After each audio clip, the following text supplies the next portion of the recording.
నాకు ఎప్పుడు అర్హత వస్తుందంటే కనీసం నేను 1 కోటి మొక్కలు మన అంకారావు గారి లాగాను లేదంటే గౌరవ ముఖ్యమంత్రి నారా చంద్రబాబు నాయుడు గారి లాగా ఒక చెట్టు నీరు కార్యక్రమం లాంటి చేసిన తర్వాత ఒక స్ఫూర్తిదాయకంగా మాట్లాడే హక్కు నాకు వస్తుంది ఖచ్చితంగా.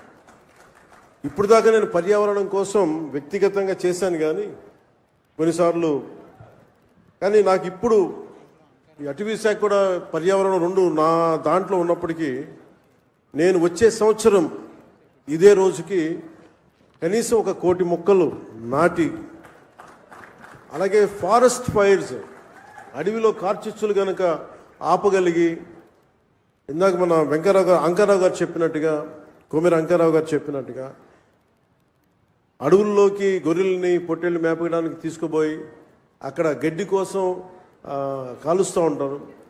వారికి కొంత అవగాహన సదస్సులు పెంచి వచ్చే సంవత్సరం ఇదే సమయానికి మనస్ఫూర్తిగా మీతోటి అనుభవంతో మాట్లాడతాను. ఒక అటవీ శాఖ మంత్రిగా కావచ్చు, పర్యావరణ శాఖ మంత్రిగా కావచ్చు.